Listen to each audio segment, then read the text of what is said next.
the middle. Thomas Rutherford will be on one line, Matson Daniels on the other, and Benjamin Ellis will run the fourth. Dean Linke with you from Congleton Stadium for two, as we'll have the Duke women and Rhode Island. And they're talking about that game coming to you only about 15 minutes after this one ends. But right now, the John Rennie Invitational for the win is underway, and an early opportunity there for Cal Baptist. Seton Hall, by the way, scored 5 minutes in, but then they saw Duke score in the 38th minute. And then this man here, Ulfur Bjornsson, held it up for Duke to get the winner in what was a very long game. 3 hours that game, as a lot of the players, I would say 80% of the players in the game on Thursday night, the win over Seton Hall, were cramping up. So that's right, 80% of the players were down on the pitch in one of the longer games you're going to see. But you know what? When you look back at it, Duke got the win. They got the 3 points, and they will take it. And they did it without Kabusu and without Simpson, two starters who actually went down with knocks in on Wednesday, the practice right before, the day before the game, but no problem for Duke. As I mentioned, Cal Baptist now playing in the Pac-12, this after a great run in the WAC, and they're 1-0 with goals from Blake DiAgostino, who, by the way, got drafted last year but decided to come back, and Leon Jones. Drew Harden and Nico Coop got the assists.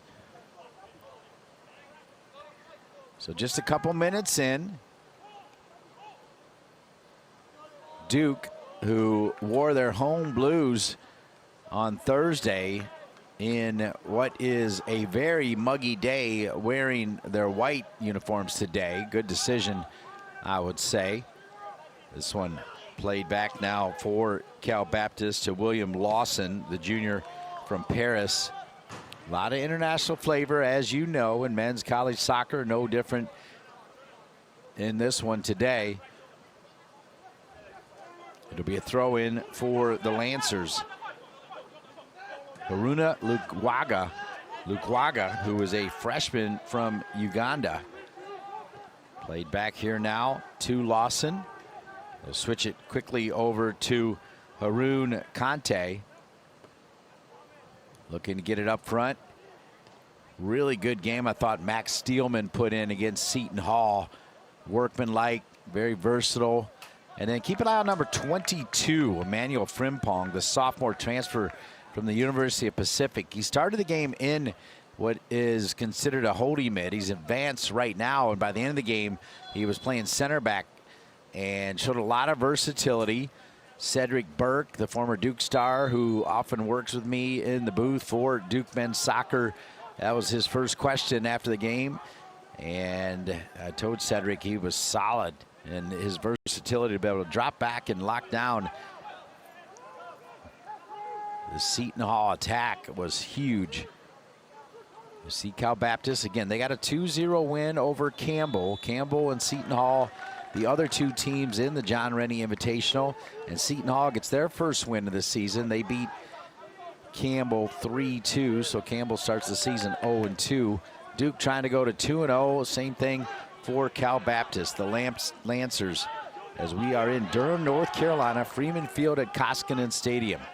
Bjornsson, who did as good a job posting up. I think I even mentioned Coach K would have liked to see what Bjornsson did, as he posted up and then dropped it over to Jack Otley, and Otley was able to get his first goal as a freshman in a Duke uniform, and a game-winning goal at that, an assist to Bjornsson. Midfield, one back here by Cal Baptist. Mustafa Kassem, who is a freshman from Uganda, one back in the midfield for Duke as they play it to Otley. The game winner against Seton Hall. Duke playing a ton of games at home this year. 13 of their 17 games will be right here in the friendly confines of Freeman Field at Congleton Stadium. Thursday's victory against Campbell, by the way, marked win number 99 for head coach Cole Michelson with the Lancers. Michelson is in his 11th season at CBU and is the only head coach of the Lancers Division I era. During his time at CBU, the Lancers have won 3 WAC championships, 2 tournament, 1 regular season.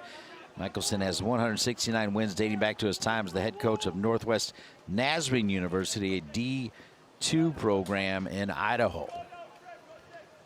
So underway. Seton Hall, like these two teams, 3 points in the John Rennie Invitational. So even a tie would put both these teams ahead of Seton Hall.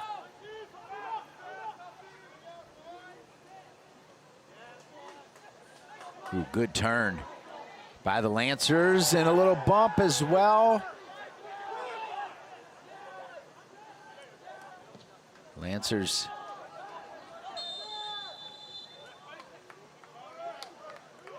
as this one played long. You can see the referee looking over to see if there was going to be a challenge, but no challenge. Remember, both coaches have 2 challenges now with video review. I also want to remind you that with those challenges, even if you get it right, you don't get it back. You get 2 and 2 only. Right or wrong. Decent turn here coming from Otley. Otley's got Bjornsson in front of him. Otley does well to win it back. Otley, tremendous vision. Remember, just a first-year player. Now here's Frimpong. Frimpong now will drop it. Far side, Ian Hecker, sophomore from the state of Massachusetts, which is a hotbed for John Kerr, who's got tremendous ties there. Of course, he came to Duke after a great stint in the Ivy League with Harvard. Coming back to his alma mater, Duke, which, by the way, Duke will celebrate. And I can't wait. I'll be there for that one on September 18th against Virginia Tech. They'll celebrate that 1986 victory 40 years later, and a good portion of the team's going to be here, including the man who scored the goal in the 1-0 national championship win, Tom Stone, who is the longtime head coach for the Texas Tech women's soccer program, as they found a date that works around his women's schedule, and he'll be here. Here's Suber. Suber had a long run on Thursday, and with that, it'll be a corner kick Duke. There you see over the horizon, Cameron Indoor.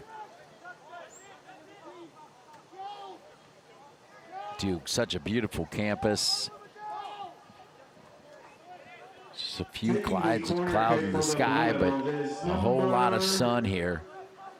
And right in the middle of it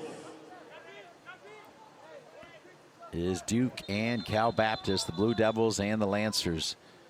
So now the referee doesn't like all the pushing and shoving right in front of the goalkeeper. Both goalkeepers just freshmen. Strom, a freshman from Norway.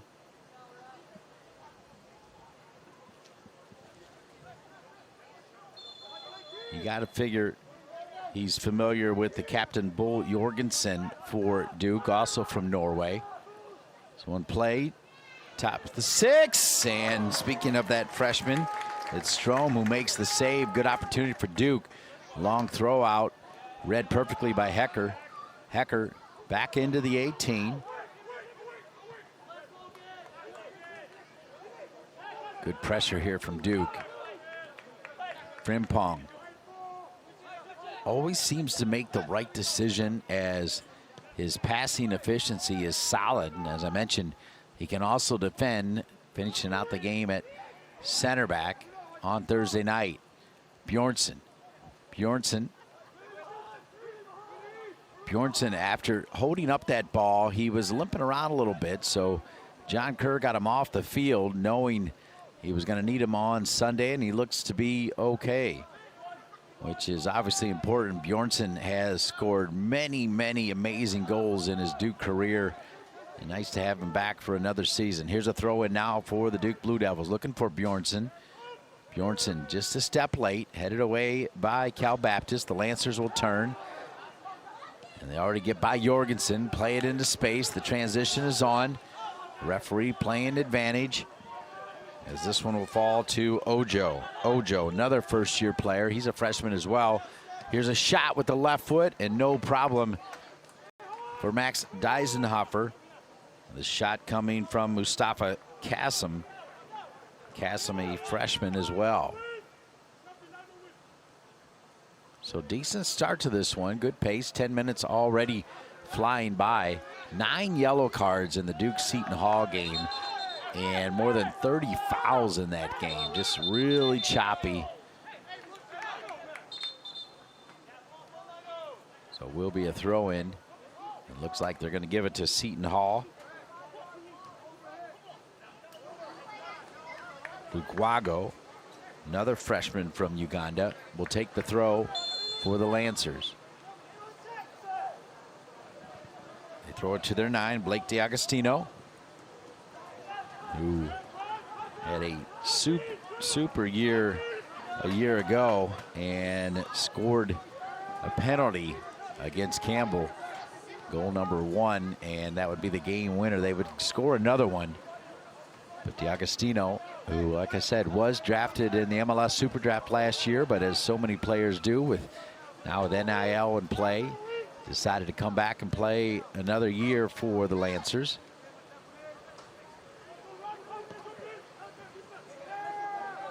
Duke efforting a long cross-field pass there to Otley, but it's won back neatly by Lukwago. That pass a little bit too heavy. They're looking to find Steelman and or Moniz.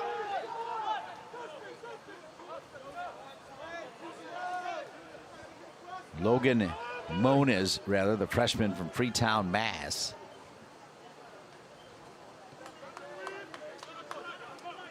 Here's Jorgensen. Nikolai Bull Jorgensen. What a great name to have in Durham, North Carolina, right here on the campus of Duke. Not too far from the home to the Durham Bulls.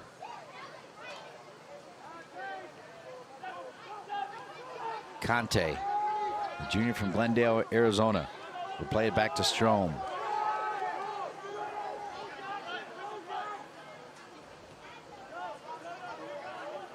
Already the sort of pace and quality of this game, it's almost like it was reversed. As Thursday, to be fair, the true soccer fans out there will understand what I mean like this. The Thursday felt like a Sunday game. This one right here is feeling like a Thursday night game in really hot conditions. Duke looks livelier here to start. And as I say that, they knock it out of bounds. It'll be a throw-in back to the Lancers. Quick throw-in.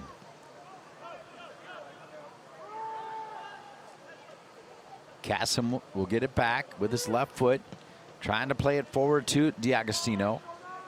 One back here by the Lancers. DiAgostino is onside still. If he can somehow drop it out, he can't. Good defense by Jorgensen, wearing the captain's armband. They'll play it forward. Bjornsson also wearing the captain's armband. So Bjornsson from Iceland, Jorgensen from Norway. They are the captains. That is kind of the story of college soccer.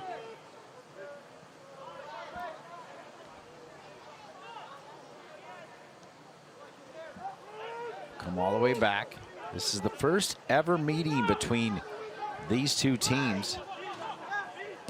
Freeman Field will be a familiar home for Duke as they'll play 13 of their 17 regular season matches at home as they open the season with 4 straight games. Furman will be here on Thursday for a 7 p.m. kick on ACC Network Extra. And then Georgetown Hoyas, not that many years removed from winning a national championship. Brian Weiss, the head coach, will be in town on the 30th. That game will be on ACC Network at 6 o'clock.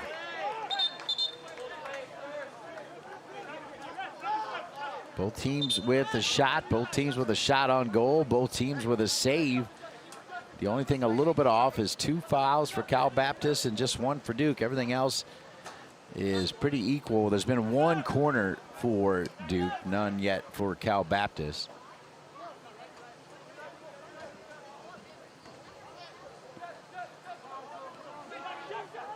Jorgensen over to Suber. Ooh, touch was heavy there from Suber. I'll say it's a deflection.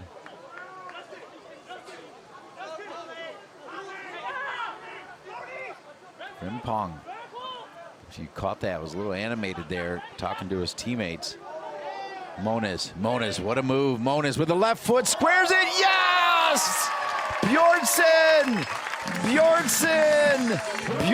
with the goal. It's 1-0 Duke. Moniz putting it on a dime. Nice run by Bjornsson. And Bjornsson has done it again. The Duke Blue Devils on top, 1-0.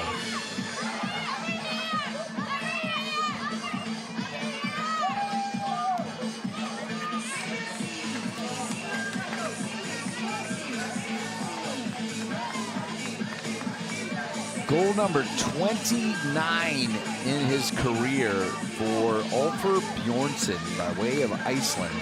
Had 10 his freshman campaign, 13 his sophomore year. Was banged up last year, only got 14 starts. Had 5 goals last year and 4 assists. Now 29 career goals for Ulfur Bjornsson. And Moniz also opens up his scoring account, his first assist of the season. And it's 1-0 early doors.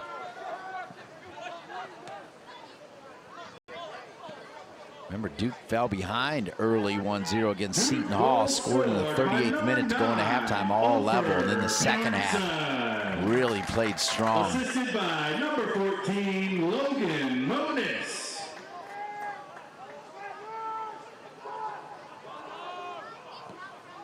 So Moniz gets the assist. Now the Lancers from Cal Baptist. Let's see what they can do. Good idea to get it out wide here. Suber with support coming over in the form of Otley.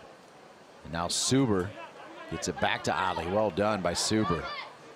Suber, as I mentioned on Thursday, a bit of a super sub last year, but with Kabusu and Simpson going out on Wednesday and still not available. And a little bit of pushing and shoving down here right at the fourth officials table.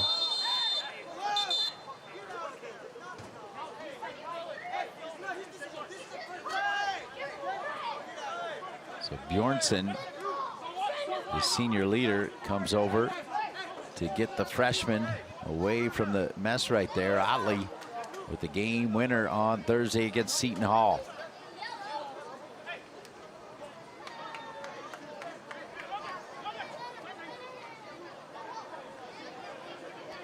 So a little bit of discussion here now with the official, John Maddow. It'll be a throw in for Cal Baptist. Down in this game, the Cal Baptist 1-0. As Ulfur Bjornsson, who I just mentioned got credit for the assist in the game winner against Seton Hall, now gets a goal of his own. And it's 1-0 Duke.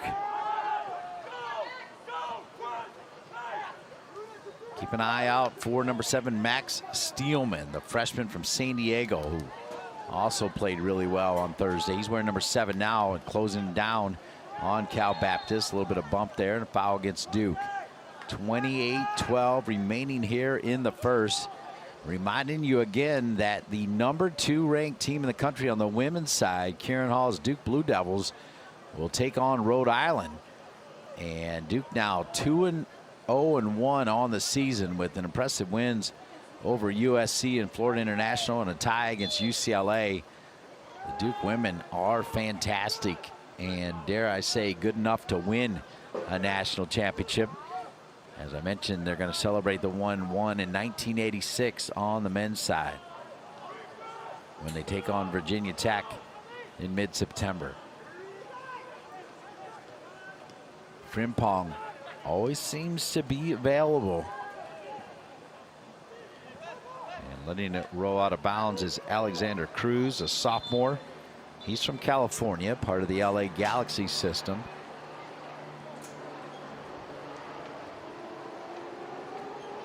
So it's 1-0, minute 16. Bjornsson with the assist from the freshman Moniz. And that's where we stand right now. 2 shots for Duke, 1 shot for Cal Baptist, 1 save for each of the freshman goalkeepers that get the start. 4 fouls for Cal Baptist, just 2 for Duke. As I mentioned, there were 9 yellow cards and 30+ fouls in that game against Seton Hall on Thursday. It was supposed to start at 8. It started around 8:45 and didn't finish till 11:30. All right, you never like to see a player holding his hamstring, especially knowing all of the injuries that Duke has dealt with from spring to the day before Thursday's game.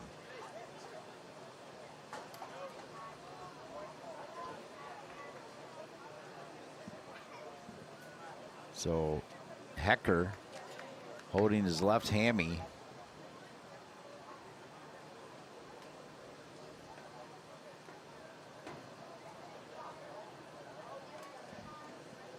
All right, but Ethan Congleton, a freshman who had the assist on the first goal against Seton Hall, will come in. He was fantastic on Thursday. So Hecker, the sophomore, looks like he may be done, but another good opportunity for Congleton to show what he can do. He was really good against the Pirates. Throw in now for Duke. It'll be a long one to Bjornsson. Bjornsson somehow chested down. Bjornsson has the ability to make everything look really pretty easy. And then he finds himself in the right place so often. Good tackle taken away by Cal Baptist as they get out of trouble and send it long.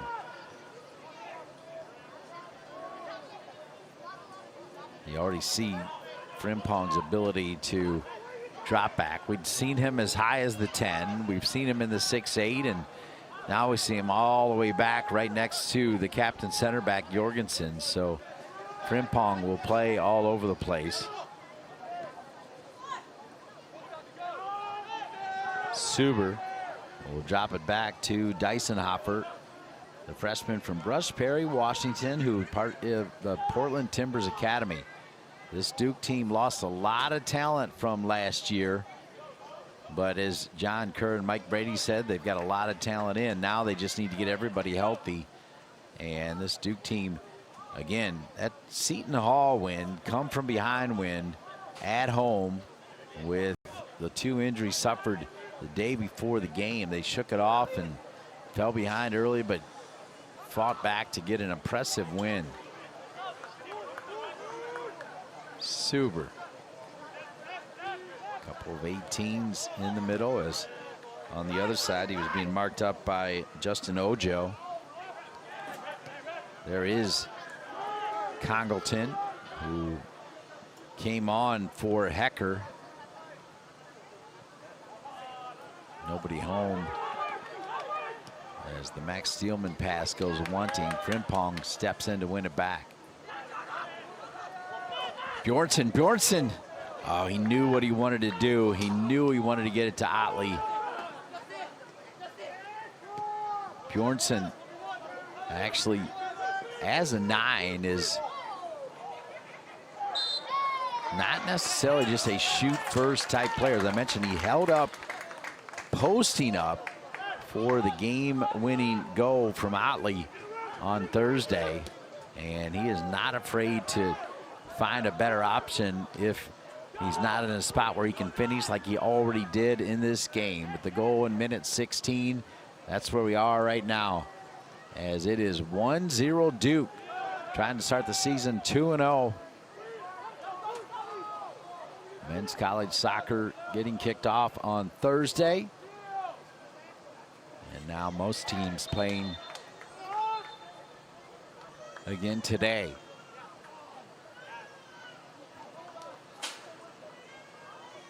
All right, it's going to be a Duke free kick. So Frimpong already kind of bent over in a little bit of pain. And then also I mentioned how much time he spent playing at center back. He basically has the freedom to go back as much as he needs to and then can make runs. He lost it there, but he's really good with the ball. One bounce back to Dysonhofer.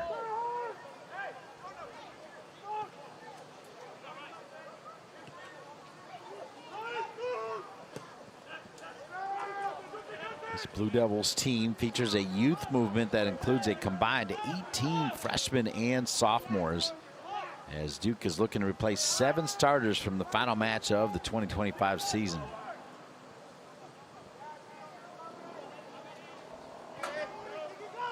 A little bit of wind, and if you find the right spot with the wind, it's not too bad. There was quite a few family members of the team, and perhaps some Iron Duke members as well, that were above the terrace behind the goal to the right of your screen, watching the Seton Hall Campbell game. Kind of got a feel for the Camels as they come into the John Rennie Invitational and come out with 2 losses. 2-0 to this Cal Baptist team that's in blue right now, and then they won 3-2. Seton Hall beat Campbell 3-2. We got a foul and a whistle called against Duke.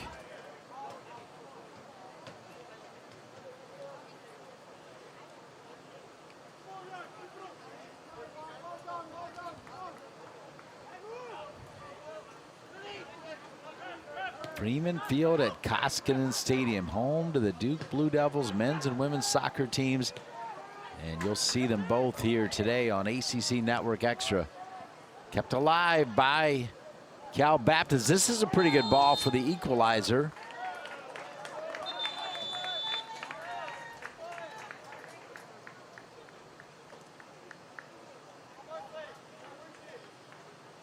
The clock stopped with 22:02 remaining here.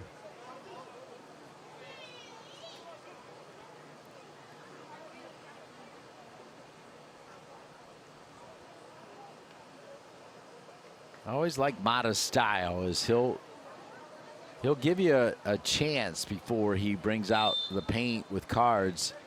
That's exactly what he did there, as he talked to both players that were tussling around and said, all right, everything's good now, but next time you will get a yellow. And there's Bjornsson. Not happy with the call as William Lawson steps toward the referee. So Lawson not happy, being posted up there.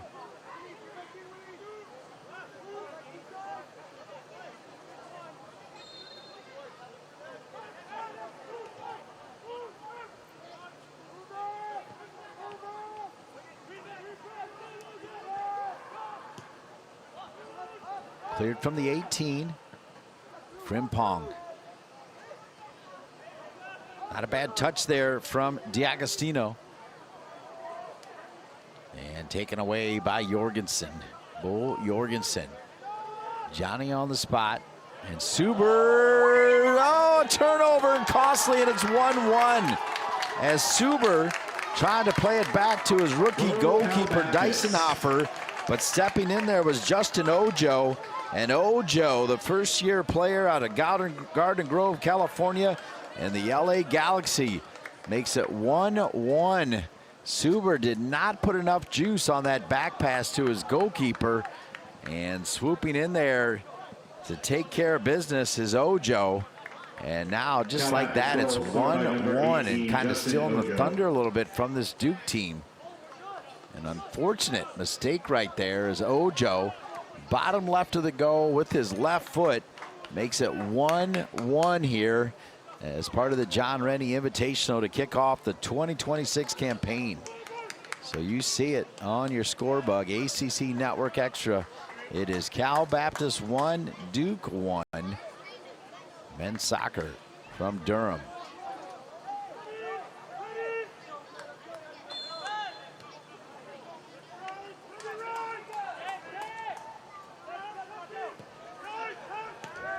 Dysonhofer, who had not given up a goal since minute 5 of Thursday, now gives up one, but not his fault at all, as Suber unfortunately did not get enough juice on the back pass, and Dysonhofer couldn't get there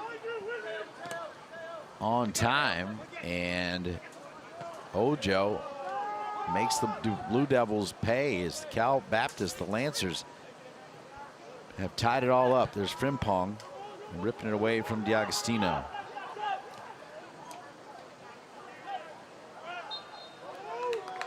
As a junior, Blake D'Agostino was selected by Sporting KC with the 64th pick. D'Agostino started in draft process as an invitee to the MLS College Showcase in Arizona. The striker led the Lancers last year with 10 goals and tied the program record by scoring in 7 consecutive matches, making him a first-team all-WAC selection last season.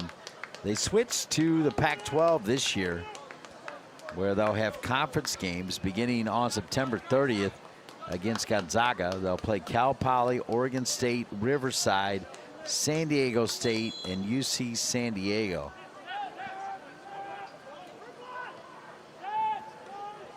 Entering the game for the Lancers, number 7, Liam Jones, number 11, Luis Guerrero, and number 13, Ryan Abu-Aid.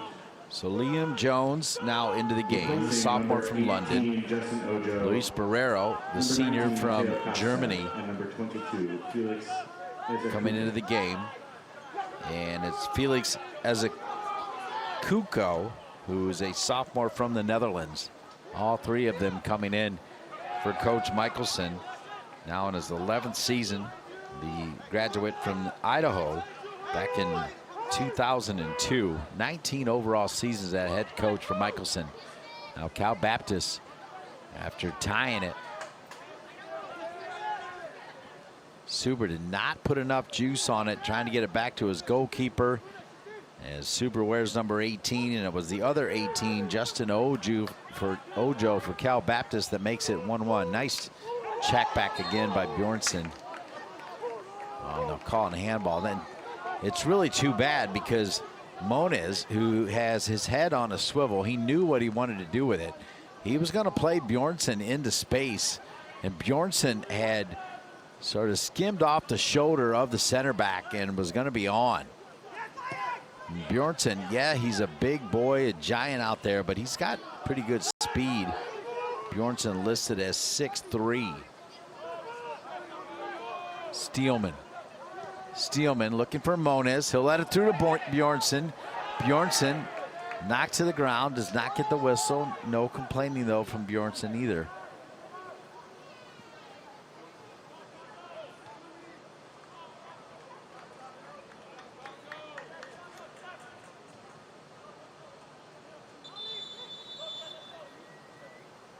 Clock has stopped, and the referee indicating he wants to take a look at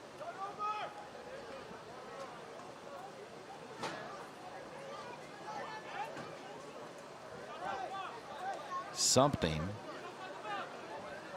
New era with some rule changes this year. First of all, the dimensions of the field have expanded. Players are allowed to wear wearable data tech.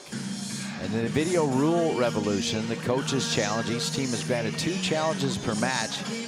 Most video reviews must be initiated by the coach. There is a video match official. The expanded reviewable plays are for goals, foul, offside, penalty kicks, and cards. Video review is now applicable for all of those.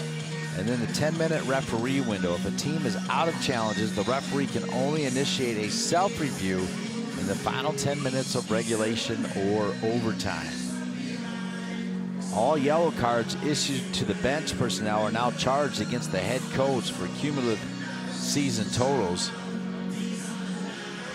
If an individual fails to serve a suspension, both that individual and the head coach receive an additional 2-game suspension.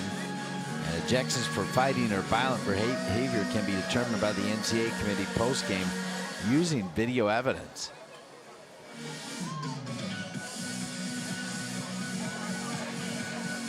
The call is confirmed, and that was a quick video review.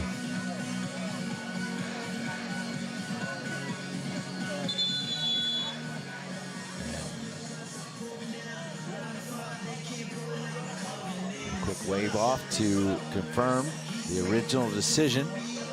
And now a challenge, again, one of the two has been removed, used the here call on the field by stands. Michelson, Still has who one challenge remaining. you heard me talking earlier, is looking for his 100th win now, with win number 99 coming on Thursday against Campbell.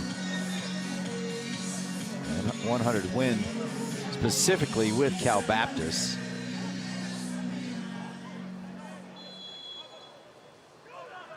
.1807 left here in the first.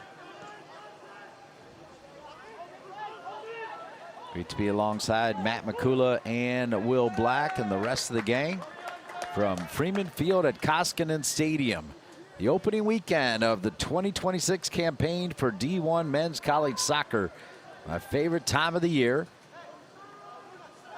Good work here from Cal Baptist. Frimpong does enough to where I thought that rolled out of bounds. It didn't. It stayed in bounds, and it'll be a corner kick. As protecting his near post, as all good goalkeepers do, the freshman Max Deisenhofer. But good work here from Cal Baptist. I thought Frimpong had done his job, but Cal Baptist stayed with it, and the ball did not cross the end line.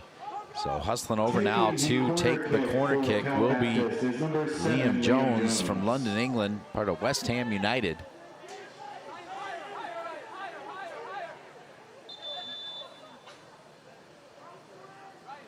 A couple years ago, West Ham showed up down the road at WakeMed Soccer Park to take on the then pro team North Carolina FC.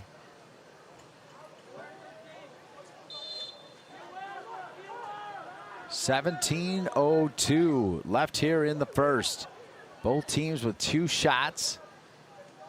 Both teams with 1 goal each. It's 1-1. Here's the corner kick. It's going to fall. Knocked away by Suber, but it will go out of bounds off of Suber, and it'll be a throw in back to the Lancers.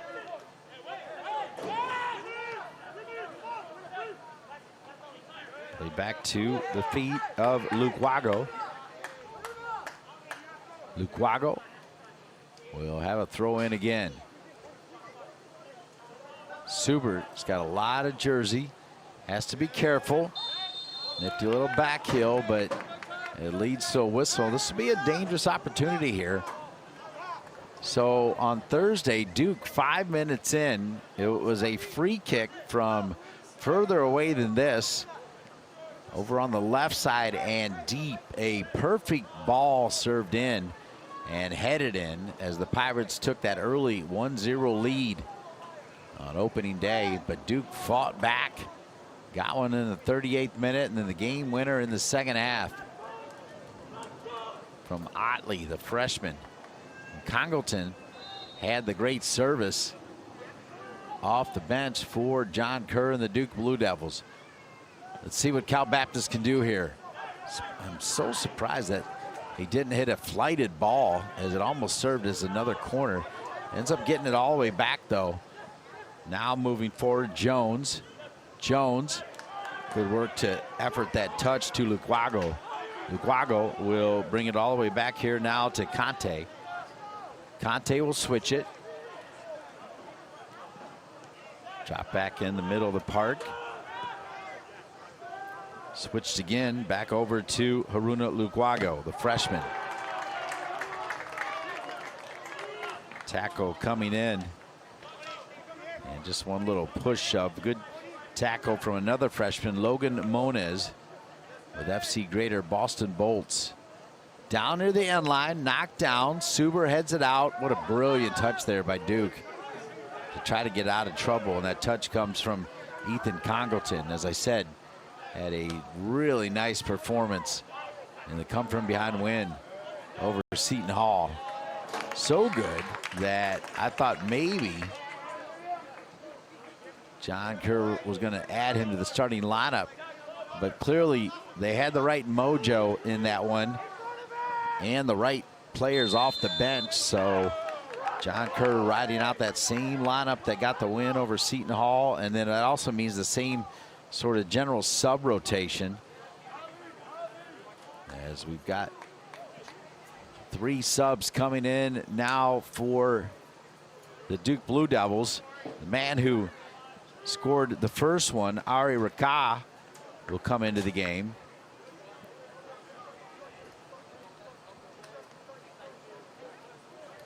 So Rakai into the game, as well as number 17, Adrian Biaslima. And also coming into the game, Soar Beeb.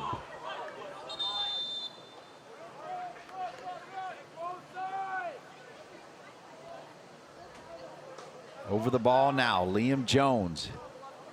13:38 remaining here in the first. The last sub needed to come out, now making his way over.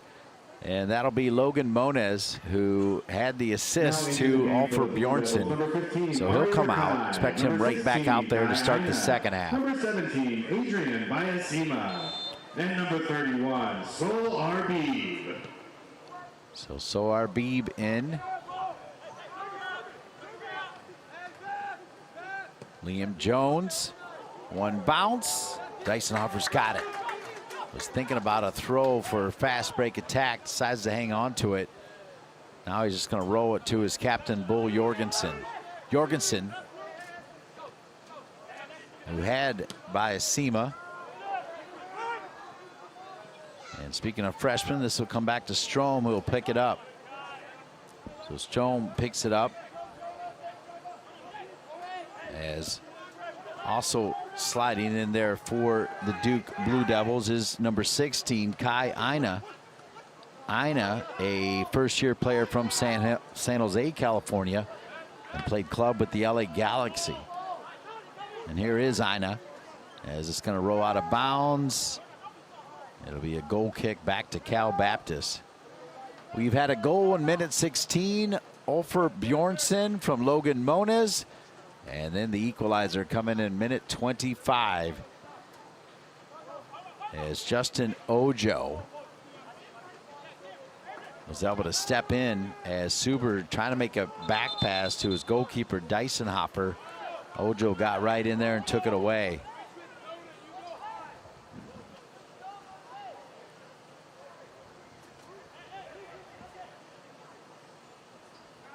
Strom listed at 6'3", 185 pounds, the freshman from Oslo, Norway.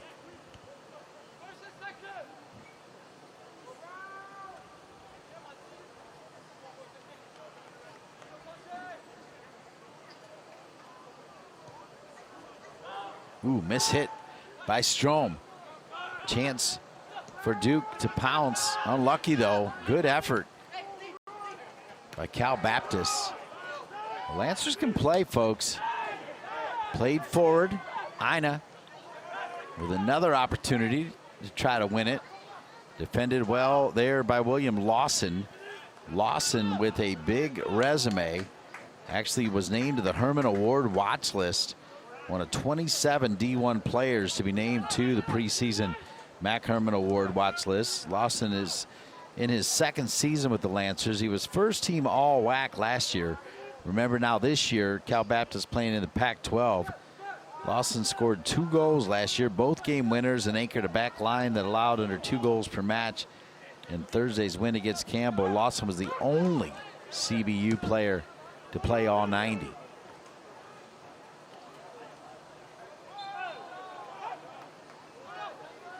Knocked to the ground in the middle of the park was Jonah Wolf, the junior from Germany, transfer from St. Francis University out of Pennsylvania. And right after Seton Hall got that goal in 5 minutes, it was less than a minute later, Duke had it. And in and around the 18, Wolf absolutely laced one off the near post. I feel like the goal is still moving as we're approaching 10 minutes remaining here in this first half. Fair play to all of these young men. Has been limited fouls, just 9 for CBU, 5 for Duke. No yellows, just 1 corner apiece. CBU with 3 shots, Duke with 2 shots. Each of the teams finding the back of the net. Duke in minute 16, and then in minute 25, Cal Baptist kind of gifted one as Suber had Ojo right on his back, and when he went to play it back to the goalkeeper, he just tapped it in.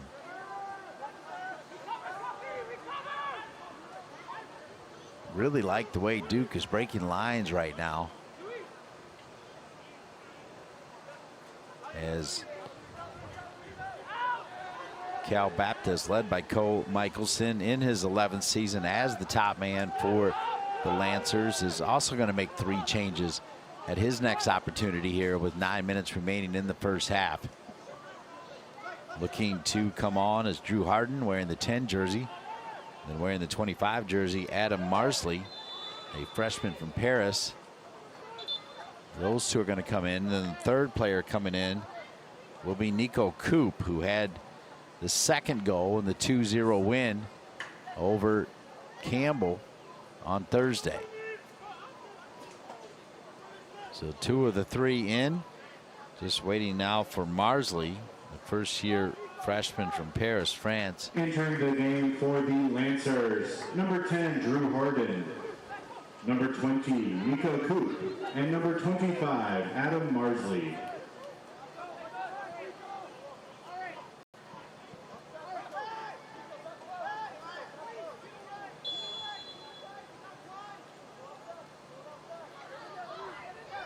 Free kick opportunity for Duke. Served in, 1 bounce. A little bit of pushing and shoving, no whistle there. As it'll come back to Cal Baptist. Well-weighted ball, though, by Jonah Wolf. It looks to be a pretty good pickup here for John Kerr, Coach Brady, and the rest of the Duke coaching staff.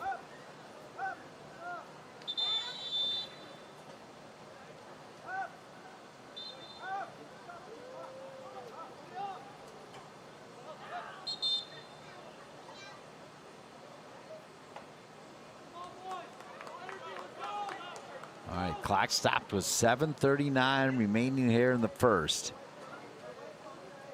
Duke 1, Cal Baptist 1. The John Rennie Invitational. And the referee wants the clock to get right. They have it at 7:45.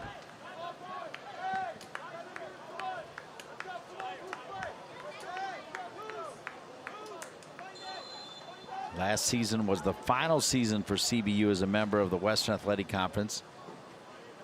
The university officially transitioned to the Big West Conference on July 1. Men's soccer, however, will compete in the Pac-12 Conference. Big West and Pac-12 announced the partnership in men's soccer, combining the two into 7-team leagues. Into 2 7-team leagues. The Lancers will play 6 conference matches this season.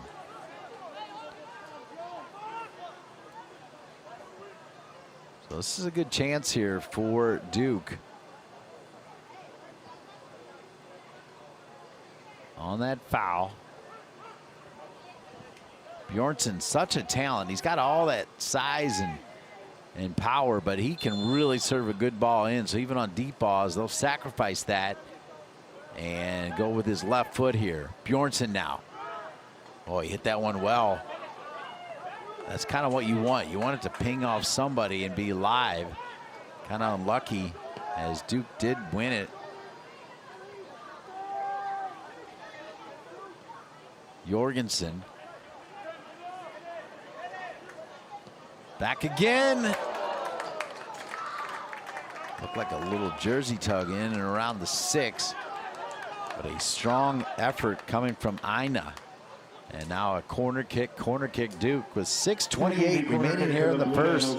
Second game of the season for both teams. First ever time these two programs have ever met. Cal Baptist, welcome to Durham, North Carolina, taking on the Duke Blue Devils. Bjornsson bends this one around.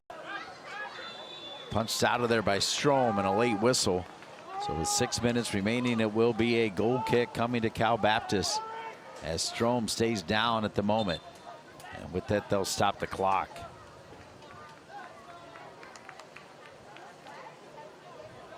Started telling you about some of the rule changes, the coaches challenge, the discipline and conduct. Game pace also really important. You wouldn't have known that on Thursday night. But for instance, if a goalkeeper holds a live ball for more than 8 seconds, a corner kick is awarded to the opponent. Officials provide a verbal countdown in the final 5 seconds.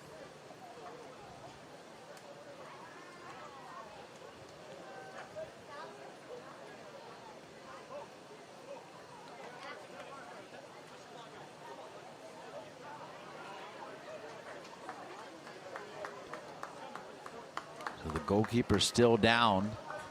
And with under 6 minutes, this will ostensibly serve as a mini hydration break, as they elected not to do one at the midway point. But with the goalkeeper down,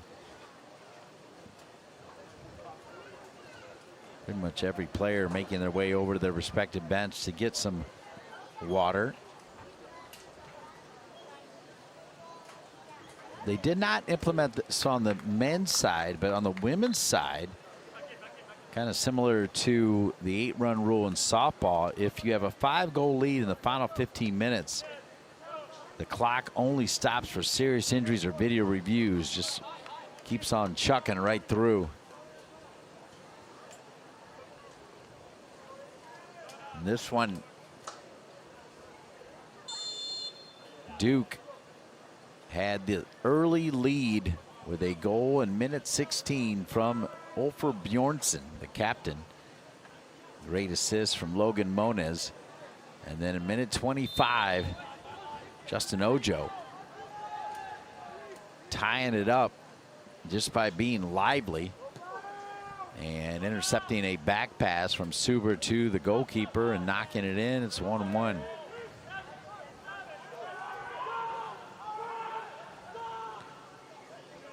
Great pressure from Duke, leads to this throw-in. Plenty of time, 5:35 remaining in the first half. Duke won, Cal Baptist won. The John Rennie Invitational from Freeman Field at Koskinen Stadium in Durham, North Carolina. A beautiful campus and a brand name that is worldwide. Throw in here now, high looping ball. Frimpong fights his way to win it back.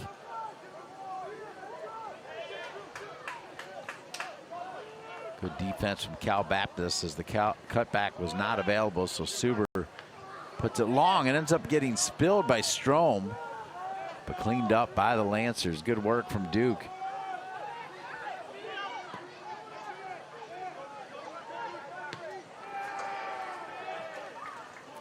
Duke wins it back again. Wolf, good size, great at set pieces. It'll be a throw in for Duke, and Wolf will handle it.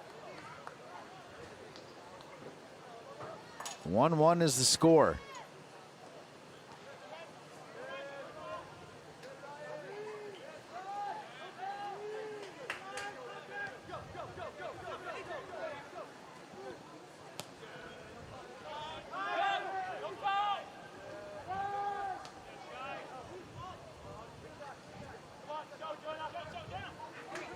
Good second effort from a player that I told you was really good in his debut on Thursday, Ethan Congleton, the freshman from Nantucket, Mass.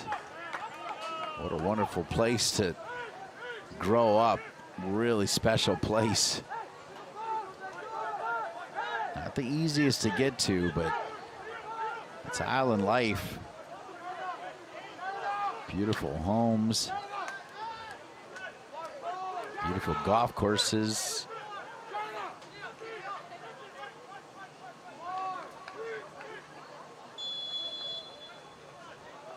Free kick opportunity here now for Duke with 3:22 remaining in this first half. The John Rennie Invitational. Both these teams won their first game on Thursday. The winner will win the John Rennie Invitational. Right now we're standing tied, and we still see Cal Baptist with a 1-goal advantage, a goal differential, as they won their game against Campbell 2-0. Duke won their game against Seton Hall 2-1. In fact, had to come from behind to do it.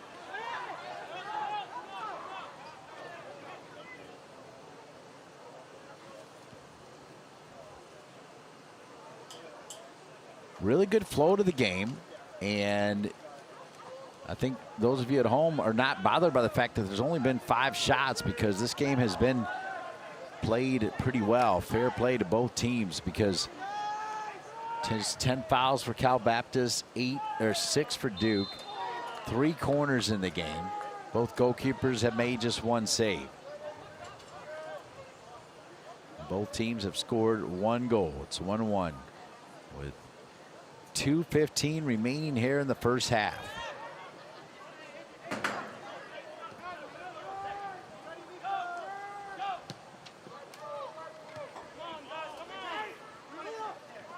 50-50 ball. Really well done. Sliding in there was by Asima, the junior from Nolensville, Tennessee, and Nolensville High School. We got a player down. We had a lot of this in the second half against Seton Hall.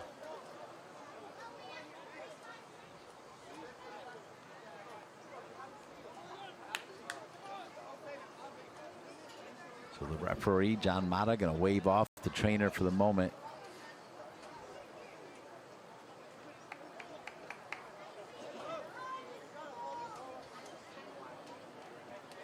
All right, so back up. The clock stopped at 1:45.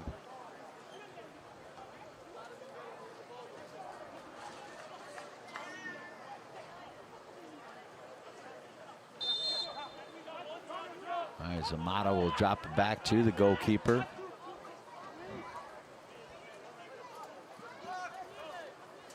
Strom, a big man, 6'3", 185. Decent side of the foot pass there from Liam Jones, who came off the bench for Cole Michelson in search of win number 100 as the Lancers' top man. Trying to play it into his own space.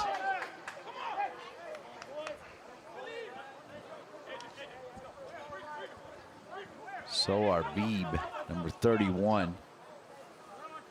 He got runs in both halves against Seton Hall. And he gets a run here in the first half as well against Cal Baptist, where we're now approaching 1 minute remaining in this first stanza. 1 minute remaining in the first half. Suber, who's got to be feeling it a little bit, because without his back pass, Duke would most likely still have a 1-0 lead, but the poor back pass picked off there by Ojo, and Ojo capitalized. Really nothing that the youngster Dysonhofer could do, as Dysonhofer went the majority of that game against Seton Hall without any saves.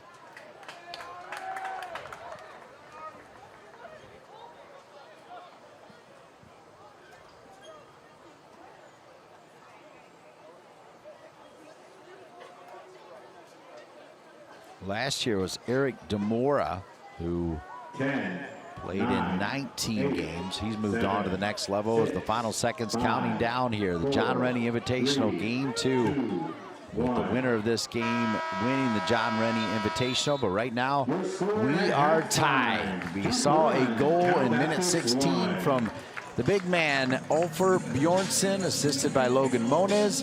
On Thursday, they wore their Duke Blues for this game in the heat, middle of the afternoon, with a kickoff right around 3:30. Duke wearing white in the dark uniforms, Cal Baptist. The Lancers are led again by their head coach, Cole Michelson, as he got win number 99 as the top man for the Lancers in that win over Campbell, and sitting on just one away from 100. John Kerr Jr. in his 19th season leading his alma mater, who he won the Player of the Year and a national champion way back 1986, 40 years ago. And they'll all get together for the Virginia Tech game on September 18th. I'll be on the call for that game. Looking forward to it with the Hokies in town. They'll celebrate the anniversary 40 years ago of Duke's first ever national championship of any sport. If you listen to me, you know I bring it up every single time, but you know, when you think of Duke, you automatically think of their incredible basketball team and all that success they had under Coach K, but it was the men's soccer team that gave Duke their first ever national title in 1986. Second half underway. The John Rennie Invitational. You win this game and you win the John Rennie Invitational.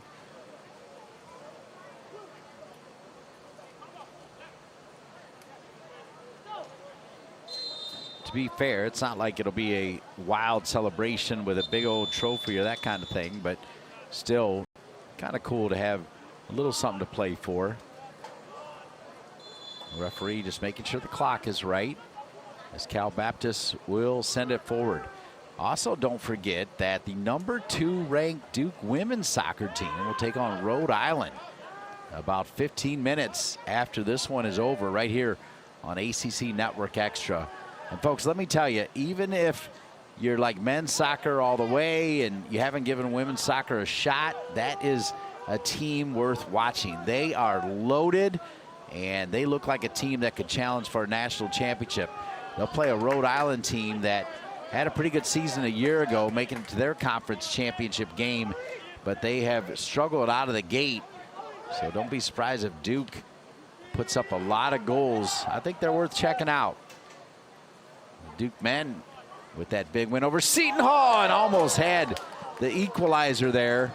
The shot went just a little wide. As a good start to the second half for Duke. Waiting on that far post, if he would continue his run, was the man who had the game winner against Seton Hall, Jack Otley, but he stopped his run. If he keeps his run going, he's got to tap it. So Duke coming out in a high press, and as part of this high press, John Kern, Mike Brady, and the rest of the coaching staff letting some players out there that came off in the first half. It is good to see Ian Hecker back out there, because it looked like he had pulled a hammy. Here's Frimpong, so versatile, getting back.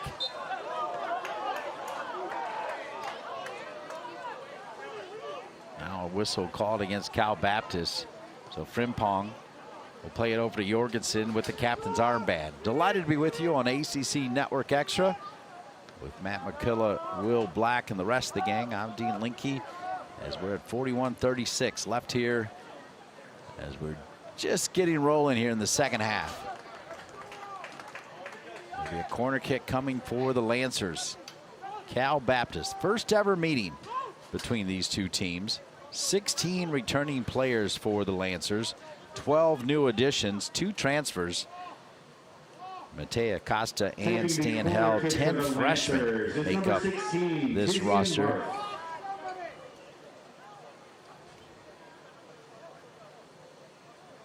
Corner kick coming for Duke. They like to go short.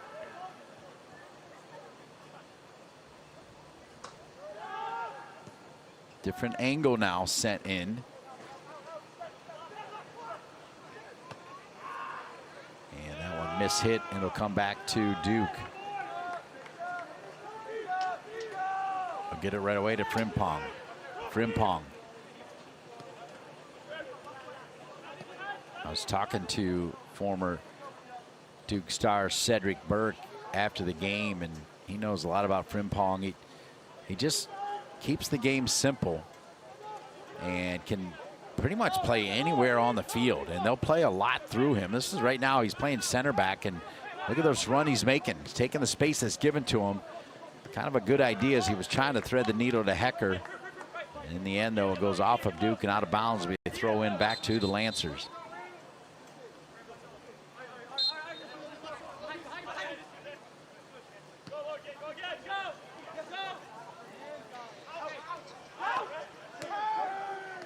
Frimpong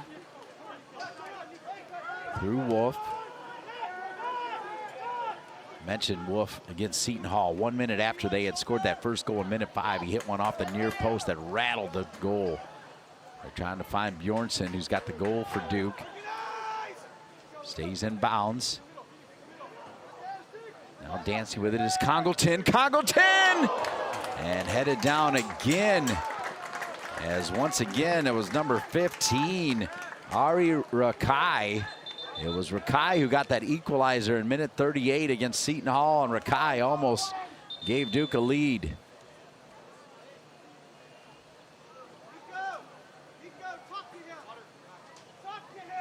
So Rakai took a little knock to the head. Yep, you can see the referee pointing to the head. The referee's done an outstanding job. His communication's been good. He has not had to bring out any yellows. John Maddow, one of the veterans. In that first half, Cal Baptist with 7 subs. Meanwhile, Duke with 5 subs.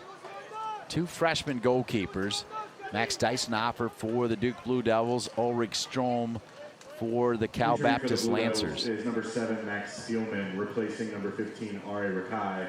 Taking the So corner Ari will be Rakai number 6, Jonah will Wolf. come out. Steelman will come on.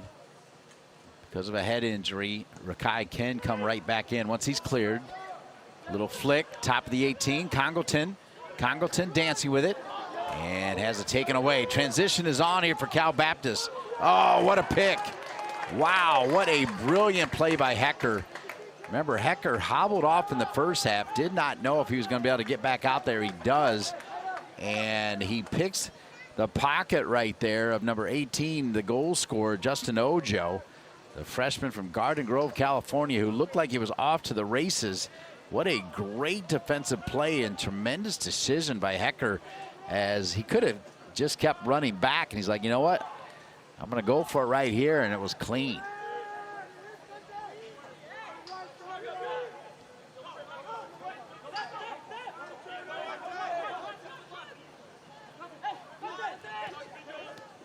Lancers play it through the midfield. Wolf trying to keep an eye on number 22, Ezakuka. And Ezakuka, finally, his pass is not there, and Dyson Hoffer, the freshman goalkeeper for the Duke Blue Devils, picks it up. Really nice end-to-end start here to start the second half. Bjornsson drops it back over. He's so unselfish. And a corner kick coming. You know what Bjornsson wanted. He wanted to get that one back. We talked about that on Thursday. Bjornsson, yes, he's got big numbers scoring goals, but he also is a really good passer. His post up for the game winner against Seton Hall was phenomenal.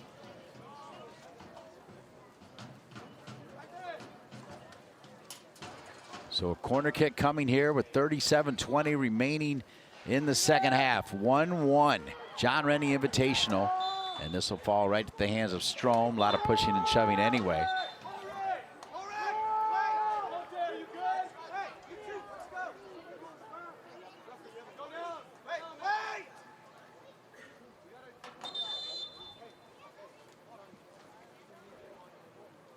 So Cal Baptist wants to make some changes. It's Cole Michelson sitting on 99 wins with the Lancers. He has coached 19 seasons. It's his 11th at Cal Baptist. John Kerr has coached 28 seasons. It's his 19th here at his alma mater, Duke, where both of his boys have played for John Kerr. Both of them now playing professionally. He's got a daughter playing professionally as well. Talented kids. Of course, they're not kids anymore. They're adults that are adulting, which is always great to see as a parent.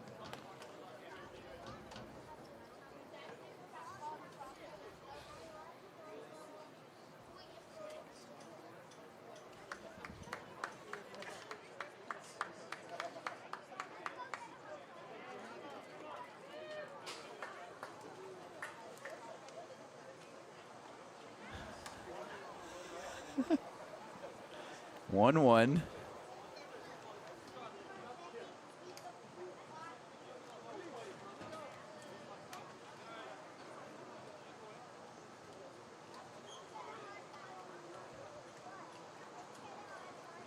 Now into the game for the Lancers. Number 6, Mustafa Kasim. And number 9, Blake D'Agostino. All right, we got some replacing number 4. Got some subs here. Haroon Mustafa Conte, Kasim, a starter, is going to come back Nico into the Hoop. game for the Lancers. But the clock stopped at 36:55, and the Giant goalkeeper for Cal Baptist, Strom, standing over the ball. The referee now talking to the AR. Yeah, Rakai can come back in because he passed all the concussion protocol, so he'll come back in. And returning to the bench will be the freshman Max Steelman. Returning to the game for the Blue Devils is number 15, Ari Rakai, replacing number 7, Max Steelman. So just as we told you, when they have an injury like that, blood or concussion protocol, you can immediately swap players right back in, and that's exactly what happened. Here's Bjornsson posting up again. What a lovely touch from Bjornsson, and what a lovely finish. Ethan Congleton had an assist in his first ever game, gets a goal in his second, and it's 2-1 Duke. Brilliant touch from Bjornsson, posting up, and then knocks it over his head into space for Congleton, and Congleton put it about the only place that Strom couldn't get to. A wonderful goal, really classy, led by their captain, Ulfur Bjornsson, who now has a goal and an assist, and it's Duke 2, Cal Baptist 1 as part of the John Rennie Invitational. Well played by Duke as they came out strong here to start the second half, and they have the lead. Bjornsson showing his qualities. I talked earlier about the fact that he is an excellent passer. That play right there, posting up and then able to knock it over his head into space onto Congleton. Congleton with a touch, then the shot, and he put it side netting on the ground. So Bjornsson now with 29 career goals, and with the assist that he had on Thursday and the assist that he has today, he now has 13 career assists. So Ethan Congleton, part of a nice freshman class here.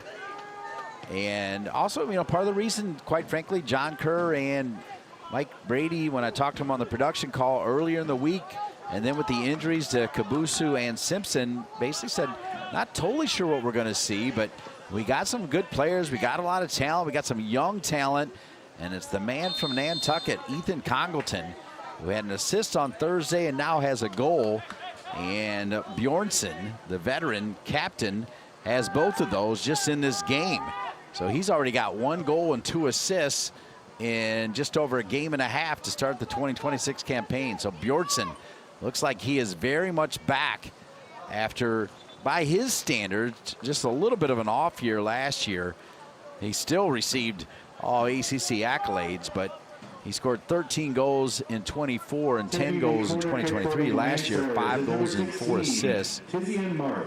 Already 2 assists on the season to go with his first goal of the 26 campaign. It's 2-1 Duke. A lot of soccer left, though. Minute 35. Dysonhofer elects to punch it out. And Hecker earns the whistle right there. As coming in there was Alexander Cruz, number 2 for Cal Baptist, a sophomore with the LA Galaxy.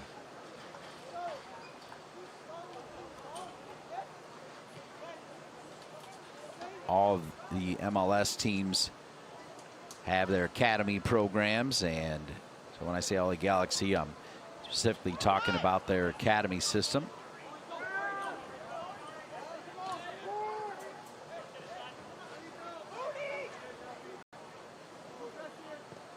Rakai. Nobody home as he got it near the end line. Now the Lancers try to send it long. Let's see if Frimpong can deal with it.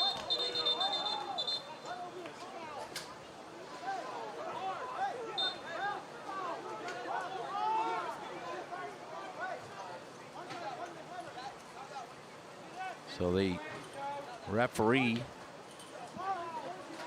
ruling that Blake D'Agostino was hanging on. John Kerr, Mike Brady, the bench down there for Duke, thought that was a cardable offense as he was hanging on to the arm back there of Frimpong. Frimpong plays it in center to Wolf.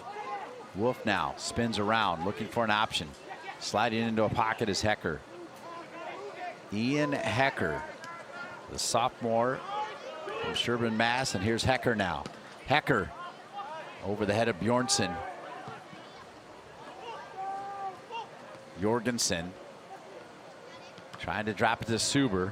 There's Ojo, the goal scorer, who ripped it from Suber for kind of a tap-in goal to tie it in the first half. But Duke has retaken the lead 2-1. And that was the score line against Seton Hall. Shots now dead even, 4 apiece for both teams. All 4 of the Duke shots have been on frame. Half of them have been on frame for the Lancers. Lancers have needed 2 saves, 1 save for Duke. Fouls 14 for Cal Baptist, 11 for Duke. Corners 4 for Duke, 3 for Cal Baptist. And there's just been 1 offside that was whistled against Duke.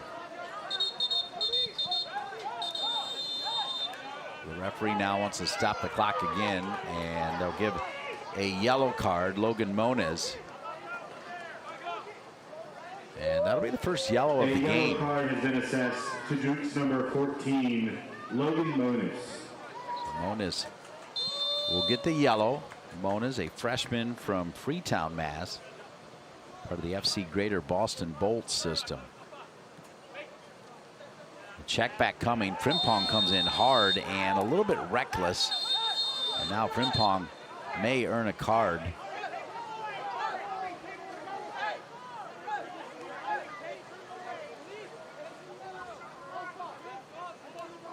Now the referee calling for the captain to come over to Frimpong.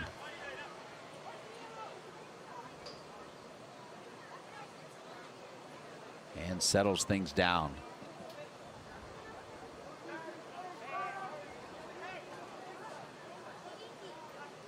There's zero doubt who was in charge of this game. The referee has done an outstanding job, John Mata. And because of that, the communication's been really, really good. And it's kept the speed of play going as well. 32 minutes remaining in this one. Duke has the 2-1 lead. Bjornsson with a great goal, but quite frankly, an even better assist. You'll love seeing that on social media later tonight. I mean, posting up like he did against Seton Hall, but this time, after he posted up, popped it over his head, his body facing away from the goal, plays it into space to Congleton, who takes a touch and then finishes it neatly in the side netting. And when I say neatly, I'm talking about it wasn't like hammered, but he put it where Strom wasn't. This kid's just a first-year player who's already got a goal and assist in Congleton from Nantucket. A brilliant assist from Bjornsson, who's going to have a chance to run this one down. Bjornsson, remember, he takes a lot of their set pieces. Look at him slice and dice here. Goes far post. It's going to stay in bounds for Duke. Nope, flag is up offside. So Bjornsson that time maybe waited too long, but I liked his footwork there. And again, his ability to pass on the move, wearing the number 9, the big man, who stands at 6'3" from Iceland.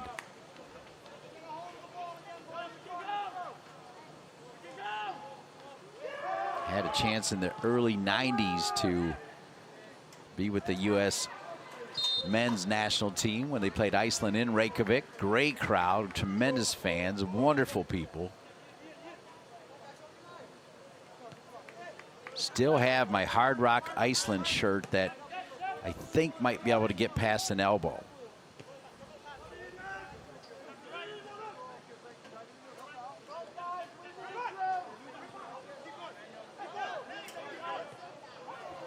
Frimpong. Long to Suber. What a battle it's been between Suber and Hojo. And Suber now called for the foul.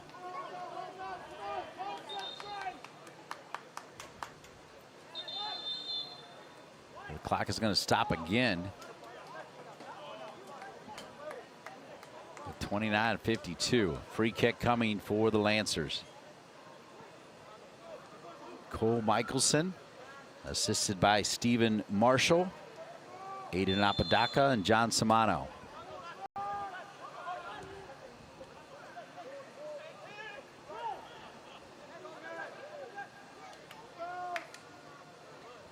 Jorgensen waving off that flop right there, and the referee agreed. No whistle. It does make its way all the way back to Strom, though, the goalkeeper for Cal Baptist. Played now forward to William Lawson, part of the Mac Herman Trophy watch list by way of Paris, France.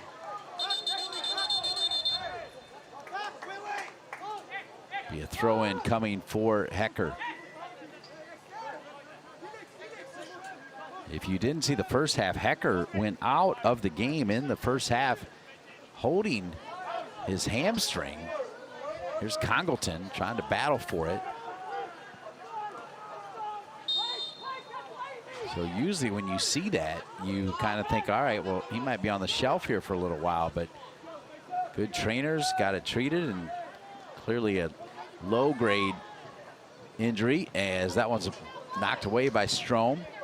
Bjornsson somehow keeps it alive. That's Wolf, rather. Wolf.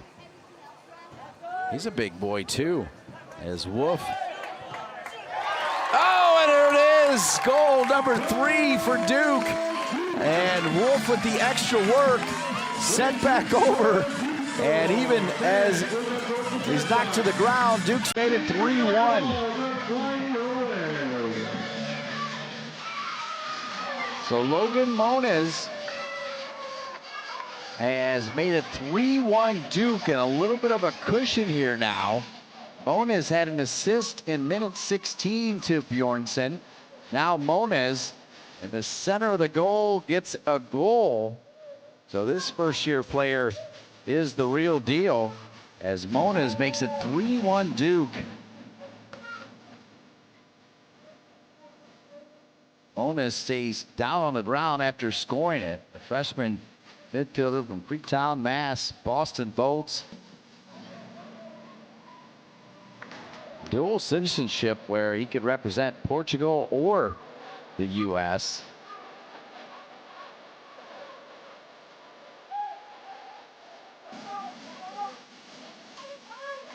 Moniz went right down after taking the shot to make it 3-1.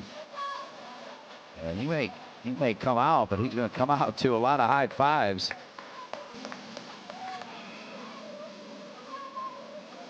So Bjornsson in minute 16, Congleton from Bjornsson in minute 54, and now in minute 62, Moniz assisted by Otley and Wolf. Really, Wolf, the work he did on the far side to just keep it alive, touch it over, and then define Moniz.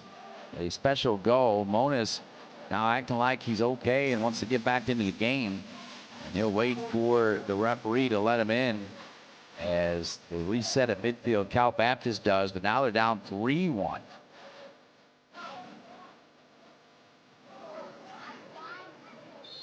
Two goals scored by number 14, Logan Moniz. Assisted by number 11, Jack Otley. And number 6, Jonah Wolf. So Otley, who had the game winner against Seton Hall, also gets an assist. Here comes Duke again. That was Jack Otley making the long run. Jorgensen. He's playing back there again alongside Frimpong, who starts in midfield but eventually works his way back to kind of control things. And we'll see more of that with the lead here now. 3-1 Duke, a 2-goal lead is what I was trying to say. It's Duke 3, Cal Baptist 1.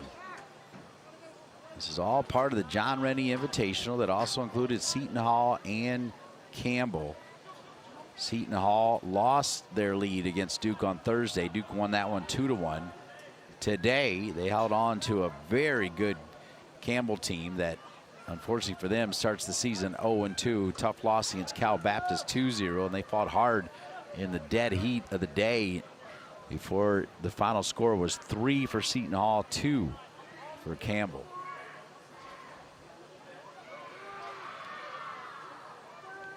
Ojo, who's got the 1 goal for the Lancers.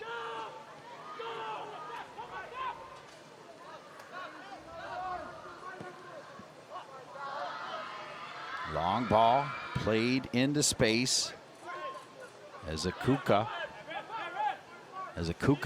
keeps it alive, back over to Cruz. Now it's played to the feet of Kassem. Kassem all the way back to Lawson. Lawson will give it back. It's played through Stavros. Got a player down here And I believe it's the big man up top, Blake D'Agostino. He's going to get back up. So they'll play on here. 3-1 Duke. 17 games on the season. 13 of them will be played right here in the fortress known as Freeman Field at Koskinen Stadium. They got Furman coming in next Thursday, and then a week from today, the Georgetown Hoyas in a game that can be seen on ACC Network at 6 o'clock. Offside, Cal Baptist. Offside, Cal Baptist. That's their second offside to go with Duke's 2 offside.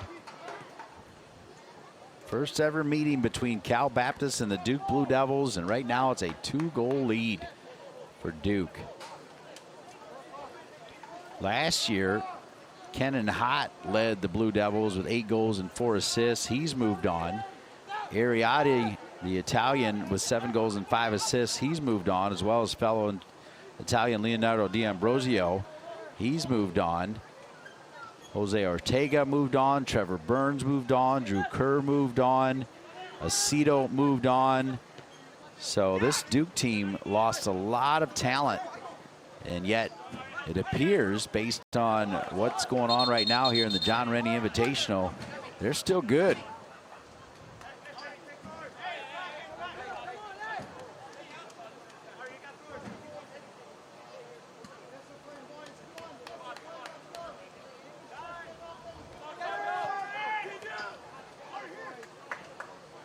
Rakai in traffic somehow gets it to Congleton, and they'll bring it back to Rakai, and a yellow card will be issued. So a yellow card will go to number 22, Felix Ezakuka, a sophomore from the Netherlands.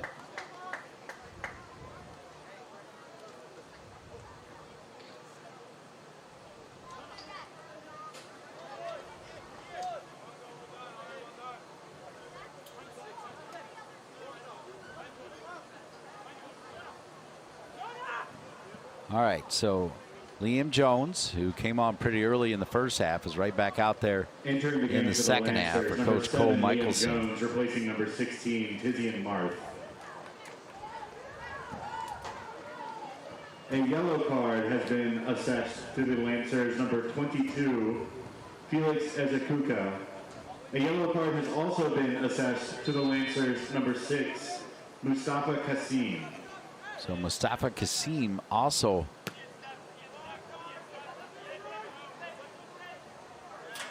with a card. Mackay goes down. The Duke bench wanted that call. They don't get it. Boy, not afraid to get right in the middle of there was Hecker.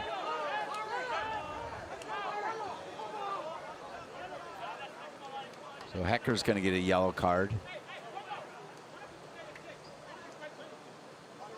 A yellow card has been assessed to Duke's number 19, Ian Hecker.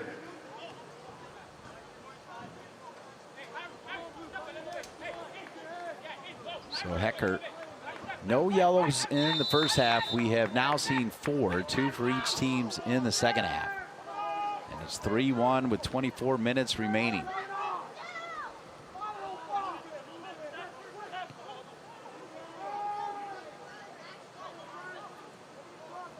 But Bjornsson setting a true example with his effort on the defensive high press here for Duke, wearing that captain's armband as well.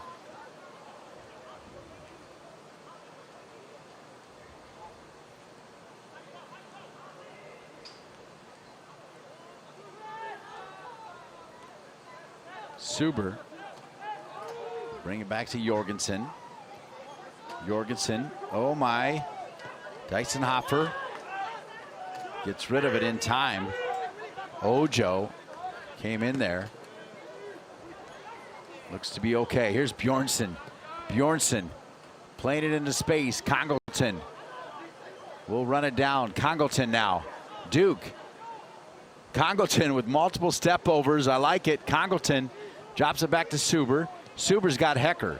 Hecker's now on it. Hecker. Ooh, Moniz was right at the line. Instead, they elected to go far post. There is Moniz. Moniz somehow brings it down, keeps it, and then touches it back to Hecker. Hecker now with his right foot right in front. Bjornsson. Oh, so close, as that combination has been great. And it may have been Wolf. No, it was Bjornsson who's down still.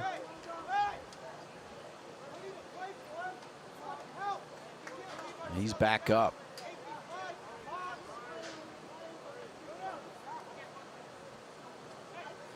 Boy, what a difference for Duke, as that game against Seton Hall, particularly the second half, I think both coaches would admit was extremely choppy, a lot of fatigue.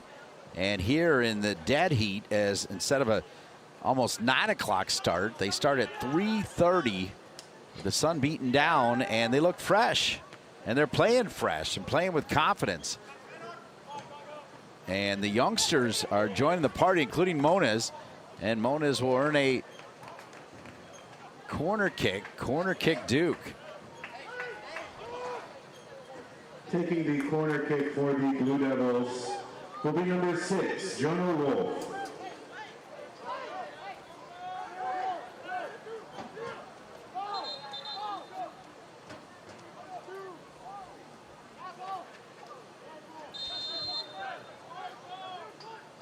Jonah Wolf, 21:44 remaining. Wolf with the left foot. Bjornsson came forward. Sent right back in, but Strom will let it roll out of bounds. It'll be a goal kick coming back to the Lancers with 21:30 remaining in the game. Now a 2-goal lead for the Duke Blue Devils. 3-1, 2 goals in the second half. Ethan Congleton with a great check and then a pass that went over his head as Bjornsson made the pass back to the goal into space to Congleton. It's a really special play. And then the rookie Logan Moniz with a great goal assisted by 2 players, Jack Otley and Jonah Wolf. Wolf really did well to just keep it alive on the far side, then drop it over. One more pass finds Moniz on the goal. Moniz went down as he was hurt a little bit, but he got right back in there. He's a nice player, wearing number 14, the freshman from Freetown, Mass. Hey, don't forget, around 15 minutes or so after this one, the number 2 team in the nation, Kieran Hall's Duke women's soccer team, will take on Rhode Island right here on ACC Network Extra. Glad to bring that one to you as well. And let me tell you, folks, the Duke women are legit.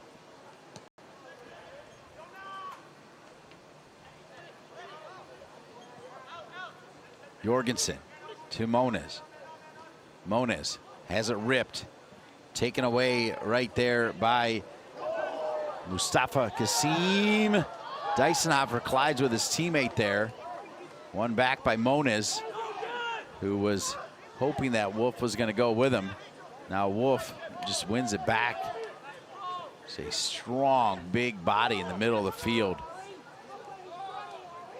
Now Wolf right back over to Moniz. Moniz running downhill. Moniz uses his body so well to protect the ball. Drop back here to Wolf. Wolf will hammer it. Oh my. Almost did a Lionel Messi type goal right there, but just a little bit wide.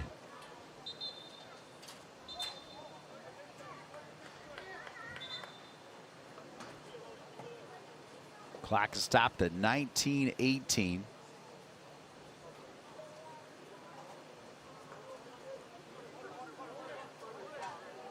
Suber down on the ground.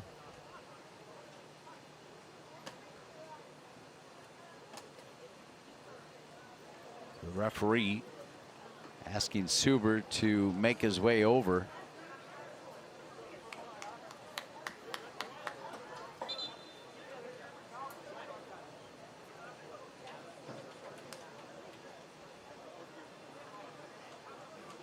So with 19:18 remaining in the game, looks like this will kind of serve as a unofficial hydration break.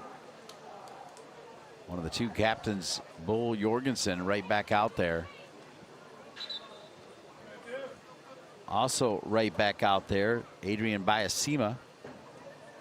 Biasima, the junior from Nolanville, Tennessee, wearing number 17, will come in for Suber.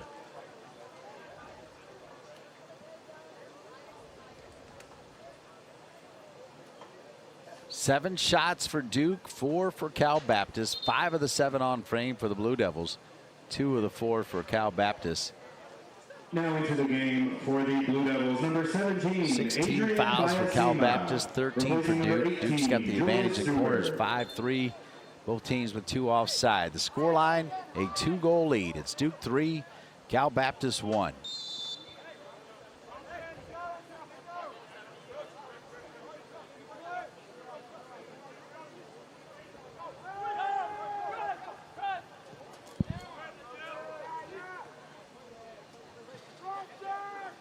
Second ball won by Cal Baptist. There's Wolf again, destroyer in central midfield. Good effort by Hecker. Now Frimpong. Good decision by Frimpong. A lot of players would have just knocked that one out of bounds. He uses his goalkeeper. Not the best kick there from Dysonhofer, but Wolf wins it anyway. Back over to Hecker, now out of bounds, will be a throw in. As it comes over near one of the Silver Foxes, Michael Brady. Longtime assistant to the other Silver Fox, John Kerr.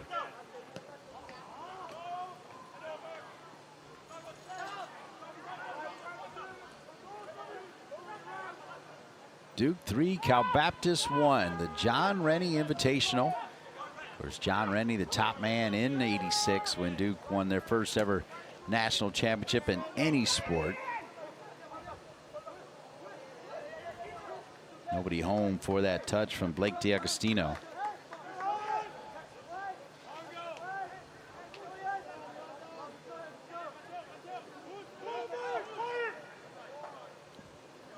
Ten goals a year ago from D'Agostino, and he got one from the penalty spot against Campbell. And then Liam Jones scored the second goal, 2-0 opening day win for Cal Baptist right here on Freeman Field at Koskinen Stadium. Then came the Duke women's game as they took care of FIU 4-0 with 4 first half goals and then a ton of subs. So the Duke team well rested and ready for Rhode Island.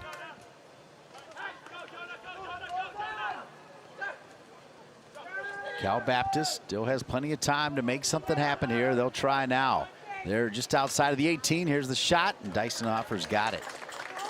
And sits on it for a moment. Now will stand up. Now the 8-second count immediately starts.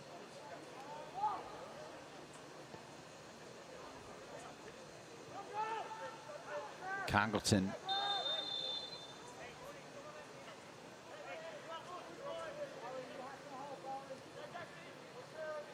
Played forward. Good tackle to win it back as they take it away from D'Agostino, who is still down on the ground. It's almost like he's had enough here. Here's Bjornsson. Bjornsson. Or in the corner kick. And he'll take the corner kick.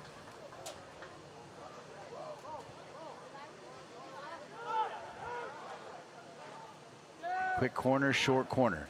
Bjornsson off that corner, right back in and around the 6. Can they find him? He was open there for a second.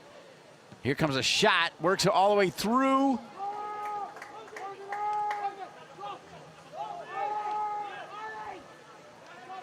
Picked up though by Strom. So now 16 minutes remaining. Long ball to Ojo. Ojo with the only goal for the Lancers.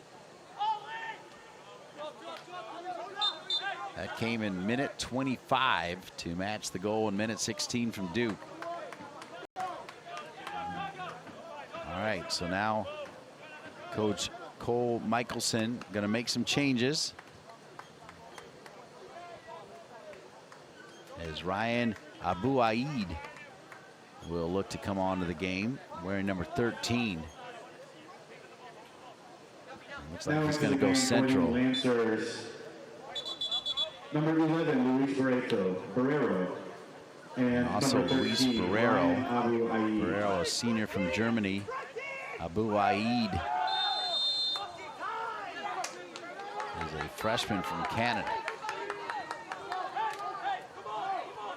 Whistle going against Duke with 15 minutes remaining. Duke will stay right here in Durham. Their only away games, at September 5, they got to go to Wake Forest, not that far. Then on September 10th, they got to go to NC State, not that far. Really, their only long distance trip, if you call it long distance, doesn't take that long to get to Dallas. They play at SMU on October 10th, and they finish the season at Notre Dame on October 30th. Those are the only 4 away games for Duke. And there's a good touch right in front, but Dysenhofer, the freshman, ready for it.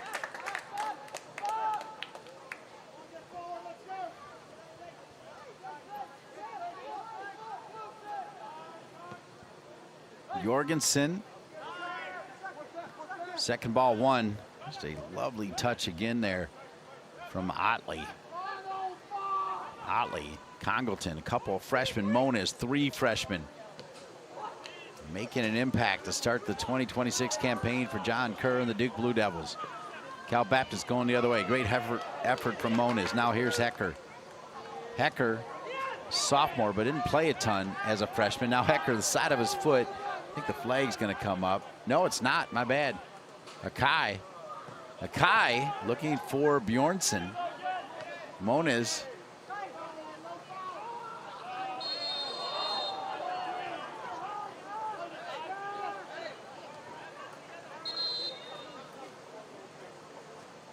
Player down. Moniz has a card. Hecker has a card as well. So Hecker.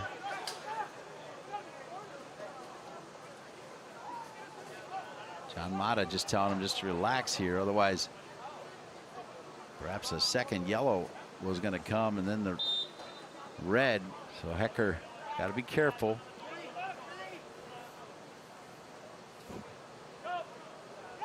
Give high marks to John Mata, the referee.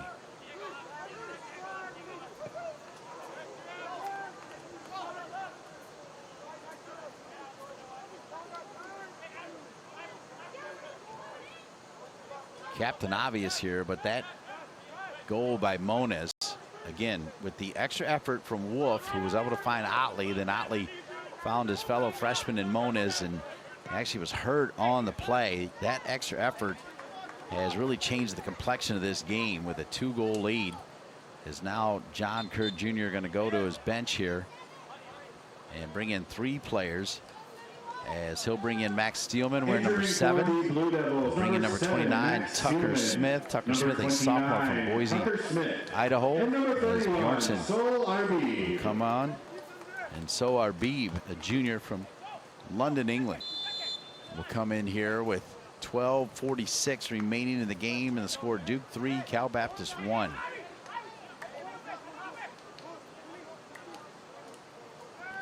Throw in for Duke.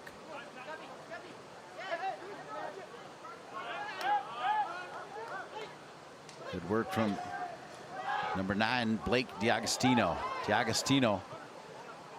Oh, there's a good ball. Oh, and a good idea.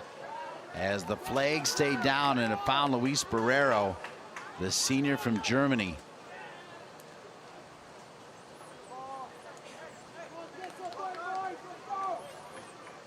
Cole Michelson staying positive on the sideline for the Lancers.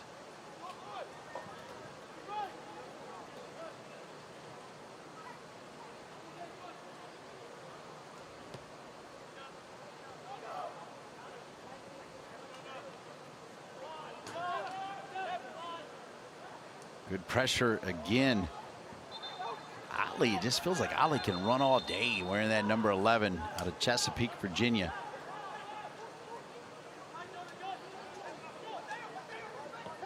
Part of the Real Salt Lake Academy. Steelman makes contact. They'll play advantage here, as running right through it is Alexander Cruz. Cruz stays with it. Cruz drops it off. And then Wolf with the foul. It'll be a free kick opportunity coming for Cal Baptist. Clock will be stopped.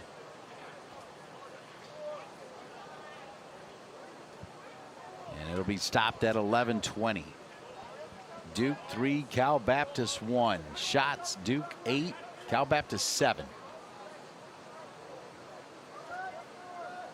Fouls now, Duke with 17, 16 to Cal Baptist. Duke's got the corner kick advantage, 6-3, and they've got the scoreboard advantage, 3-1.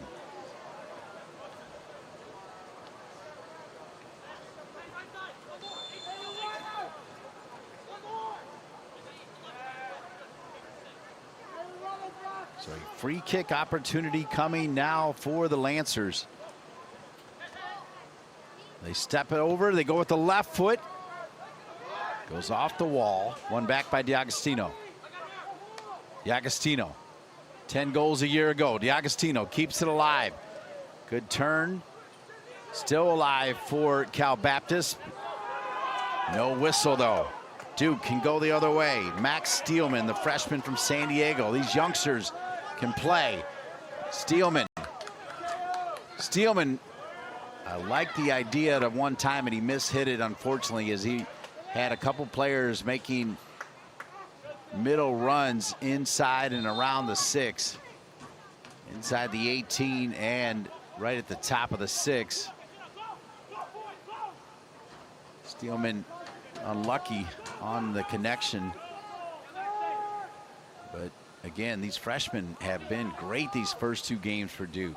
Really good. And then Frimpong.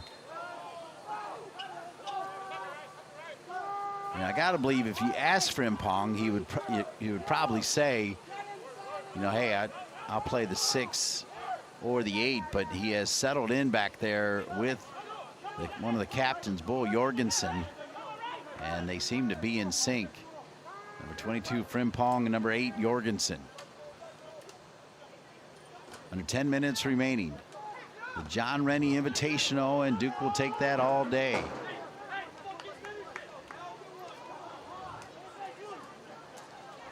Chance to work the clock down here a little bit.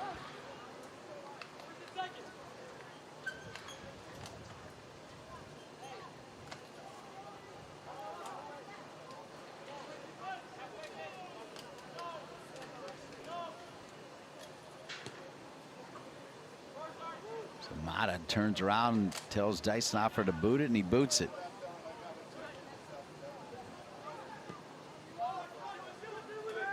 Boy, good idea. And Steelman heads it down. Steelman was hoping to find Arbib.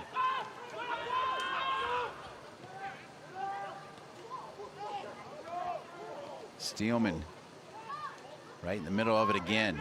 Good effort off the bench.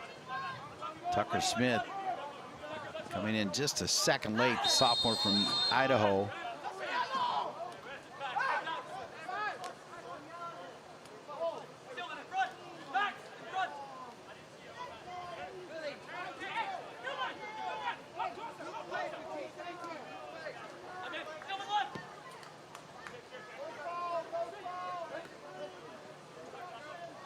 Look at Frimpong not diving in on the talented D'Agostino, who uses his arm to shove off Steelman.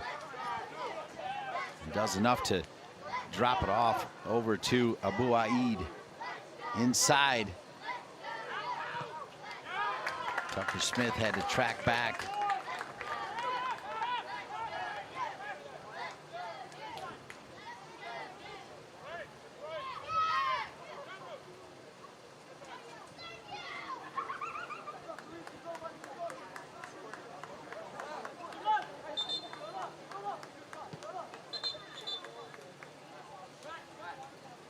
They're going to make some subs here as number 21, Hugo Hill, a 5'9" sophomore from London, will come into the game. He'll check in for number 6, Jeremy Wolf. The game for the Blue Devils, number 16, Kai Ina, a freshman from San Jose. So more work for this great freshman class for John Kerr Jr. and the Duke Blue Devils, who have been solid.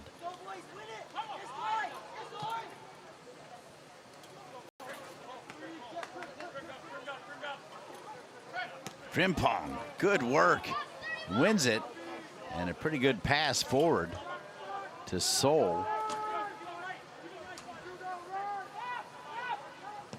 It's Duke 3, Cal Baptist won. Recapping, it was Ulfur Bjornsson with a goal assisted by the freshman Logan Moniz. That was back in minute 16. Cal Baptist had an answer in minute 25 from Justin Ojo on kind of a misplayed back pass from Suber to Dysenhofer. But then Duke responding in the second half. They came out strong and delivered as Ethan Congleton took a wonderful pass from Bjornsson where he posted up, popped it over his head into space to Congleton and took a touch and a classy finish. And then with the great work by Jonah Wolf to keep it alive, tapped it over to Otley. Otley found Moniz, and Moniz, who's got an assist and a goal. Bjornsson, who's got an assist and a goal. Both having great games, and all the freshmen for this Duke team been good. That man right there, Frimpong, the transfer from Pacific, has been pretty good as well. So they'll stop the clock at 6:27. Has been assessed to the Lancers. Number 9, Blake D'Agostino. Blake D'Agostino will get a yellow. So in the first half, no yellows. In the second half, we've seen 5. 3 for Cal Baptist and 2 for Duke.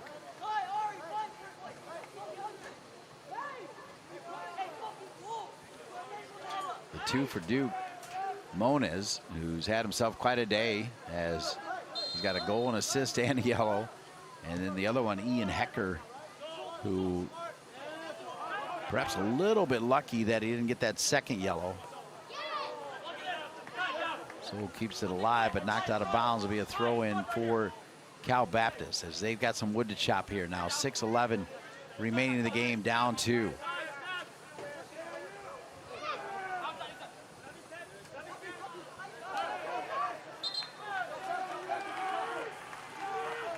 Hugo Hill getting a substantial run here in the second half, as well as Tucker Smith.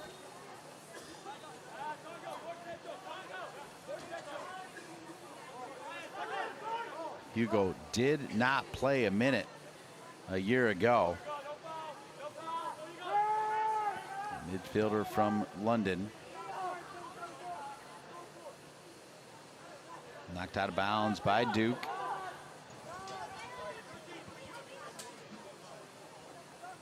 So Duke now 5 minutes and 20 seconds away from moving to 2-0 on the 2026 campaign.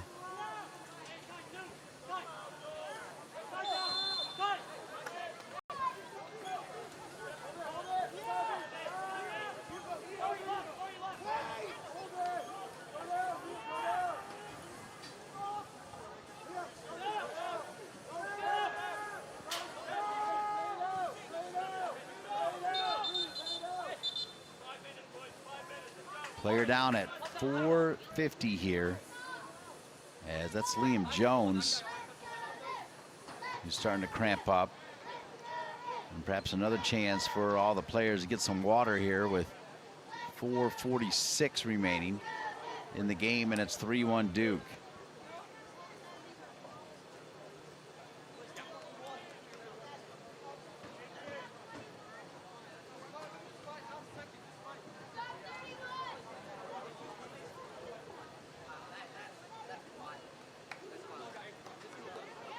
So there appears to be, nope. It looks like that cramping right there. John Mata just joining the players as well, taking a water break of his own, and has the players return.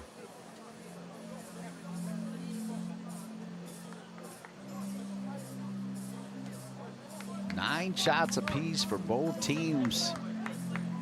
Semicolon, however, comma, Duke with 2 goals in the second half as a 3-1 lead as they try to represent John Rennie with style here. And I feel like they've done it after what could be described as a game that got stuck in mud a little bit against Seton Hall, but Duke fought for the win. And talking to Michael Brady the next day and said, you're going to look back on that and go like, man, that was a hard fought 3 points, but you'll take it. Nobody's going to remember 3 or 4 games from now that it wasn't the prettiest performance. They got it done. This performance has been really attractive from Duke. And it is featured, yes, their veteran leader, Bjornsson, but it's the freshmen that have come in and played outstanding.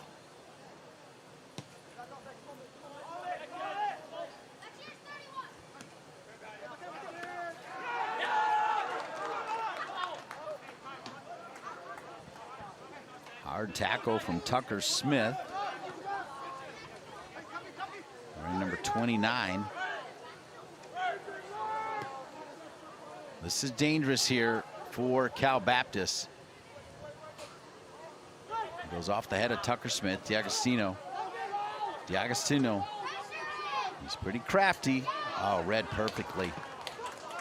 Ina does his job.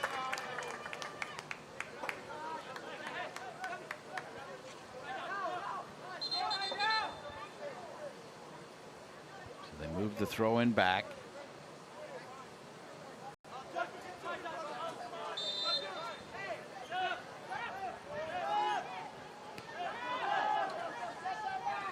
Now a little over 3 minutes remaining.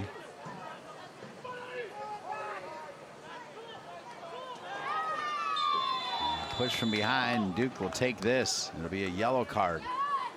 So now 4 yellows all coming in the second half for Cal Baptist.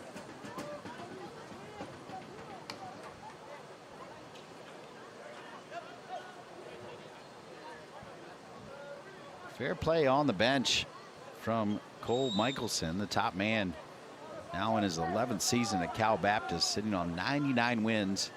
He's hoping to get 100 in this one, but does not look like it's going to happen, as Duke so good at home over the years. Congleton Stadium, now Freeman Field at Congleton Stadium.